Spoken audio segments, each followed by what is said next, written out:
Hi, my name is Mark Murak, and I wanted to bring you an update in terms of what is going on at the building, at our church building here at 520 Braley Drive, but also to give you a little bit of history, which will explain why we're doing what we're doing.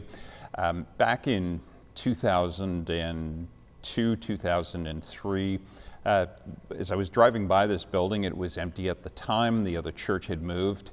I felt the Spirit of God prompt me and say, the building is yours if you want it. And I remember praying and saying, God, I'll get back to you, because I knew it was going to be a large undertaking. And we got together with the directors, with the leaders, we fasted, we prayed, we spent time really seeking God, and really felt that we were to go forward to purchase this building.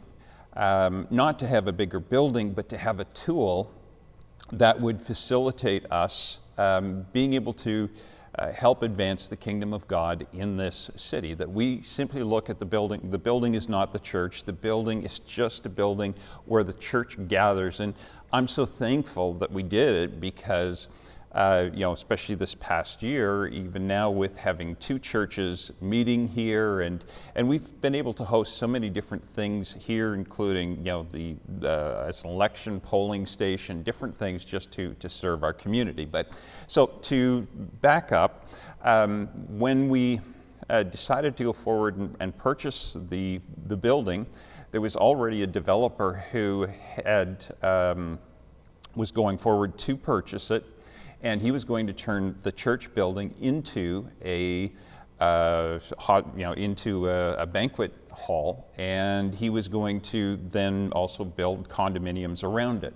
So we got talking to him, and we worked out a deal where he agreed to sell us the building and half the land. And so in 2004, we actually purchased this building and the land for $950,000. And then about 4 years later, we had to redo all our the heating and air conditioning units, and that was another $100,000. That again, wasn't that we had the money in the bank. We had to go to the bank for a loan, and they were very gracious and have worked with us all these years. But to sort of show you, the original property would have been this whole thing, and down this side here is Braley Drive, and then over here are the Fleming College apartments, and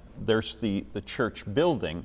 Now, what happened was the developer said, I'll take half the land, and so this blue line is the division of the entire property, where he took this piece up there and this piece here, where you actually sort of drive into the entrance. And those homes have been built, but not by the original developer. This happened back in 2004, and really what happened is there was a period of time that went by, nothing happened, and then around 2016, Nirvana Homes actually purchased the property from the other individual who was never able to develop it, and they started their development work. Well, when they did, it automatically triggered something with the city, where now we were required to update our site plan and put in all the necessary things, and that also would require us hooking up to city water and doing all those things, because we've been on a well throughout the years, and we have amazing water, but the city requirements are that we do this. So we had to sit down with what the city was looking for, and we had to have a certain number of parking spots, all the rest of it, and they needed a certain type of asphalt that has a certain thickness, so that if we had a situation where the fire trucks have to get in, that it's heavy enough that it can handle that, all those kind of things. And when this first happened in 2017, the developer asked us, would you like to sell the rest of your land? I'll give you money for your land and for your building, and you can build somewhere else. Or we had other developers coming in, even from Toronto, who sat down and said, hey, listen, what we'll do is we will redevelop the whole property. We will put in a large condominium, high-rise building, but we'll also build you a brand new building on the property. And so we were looking at all kinds of different options, and that was certainly one that seemed to appeal to us, that we'd get a new building at no cost, and then some of the upkeep issues and different issues with an aging building we wouldn't have to deal with. Unfortunately, Peterborough got upgraded in terms of our airport, which meant that there were height restrictions in terms of buildings, which means our building is at about the maximum height that anything can be built at. We're just within the landing pattern or what have you for the airport. So that sort of closed down those options with the developer, because they wouldn't have been able to build enough units in order to allow them to also build us a new building. And so we went back to the drawing board, and our directors, Jim Tedford, Brad Dowdy, one of the current directors is also Ryan Smith, and we have John Trotter, who's been on the board. And both Brad and Jim have been on the board since the early days, and they were part of us actually purchasing this facility. So they've walked through this journey. They've carried a lot of the load, and we went through and we really looked at things in terms of what we could do. But so obviously we've had to go forward and start to put some of the things into place that the city requires, which means if you drive by here, this is off on, actually on this side here, where you actually see them putting in the stormwater drain systems and all the rest of it. And then at the back of the church building, again, you see where they're putting in all of that stuff. This is at the front where they're digging through the pavement. They're putting in storm drains, that kind of thing. And then again, along the side of the building, they've been hard at work shaking our building while they're doing all their work. And just, I've been just sort of taking pictures to track the progress in terms of all the different things that are going on. This is at the back, and you can see how far down they're digging, because they have to put in their crushed rock, all the rest of it, do all the things they need to do. So there's, needless to say, there's lots of different construction, different things that are going on around the facility right now. So getting back to the requirements with the city, you have to submit a site plan that they approve of, with how the parking's laid out, where the stormwater drains are, where the sewer lines run, all those kind of things. And so the directors have been working hard at this since 2017, just to get us to the point where right now the construction is going on. And it's kind of hard to tell what it'll actually look like when it's finished. But the developer came back to us and he said, listen, would you be interested in selling me an extra little piece of land, because you can meet your parking requirements, and really with the new way we have laid out the parking, we will only lose about 20 spaces. And so we looked at it, and what he asked for was this piece of land right here. And so we looked at it, and understand something. For us to do all the stuff that's required by the city is actually, when it's all said and done, it's going to be $1 million. And we just essentially paid off this summer.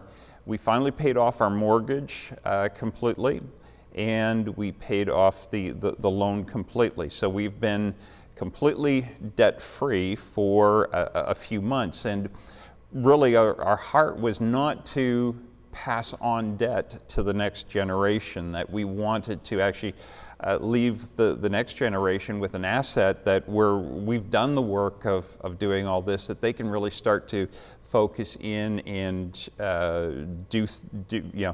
focus in on the ministry, and instead of so much of a time and energy that we've had to take in order to get to this place.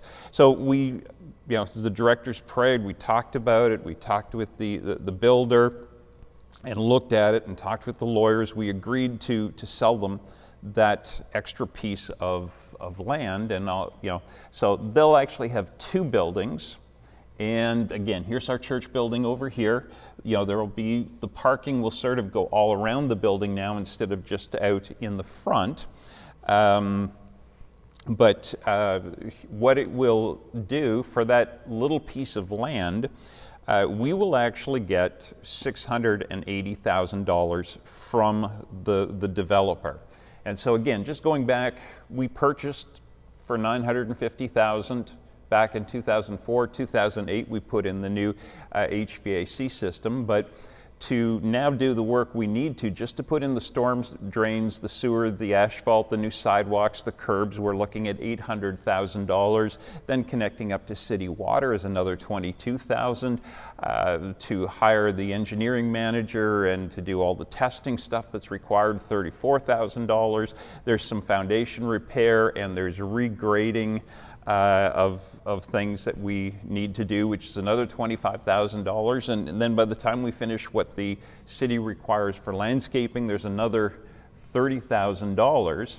So, we're going to have to have an additional financing of $250,000, and the bank has agreed to do that. But to me, that, and to the directors, that was a lot better than saving that extra piece of land and putting the church back into debt for $1 million.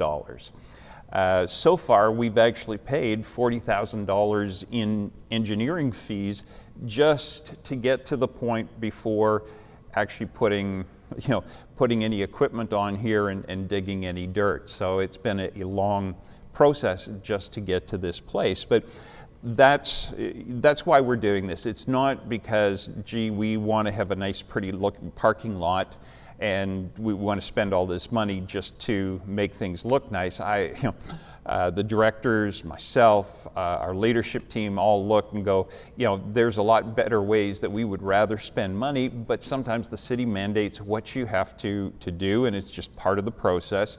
But we also believe that God has been working in this process, both in terms of the impact we've had with the developer, with various other people, and to have the kind of favor with the bank that we have, and to do all of this to get to this point. But that's why this is all taking place, and this is what's happening with it. We just wanted to let you know so you understood sort of the process, that we knew we were going to have to do this back in 2004 when we purchased the building. We just never knew when we were going to have to do it and what it was actually going to look like, because every year, or every couple of years, the requirements by the city changes and different things happen. And so, but we also knew we couldn't do it until a developer started to do their portion. So that, in a nutshell, is what is happening and why it's happening. We appreciate your prayers.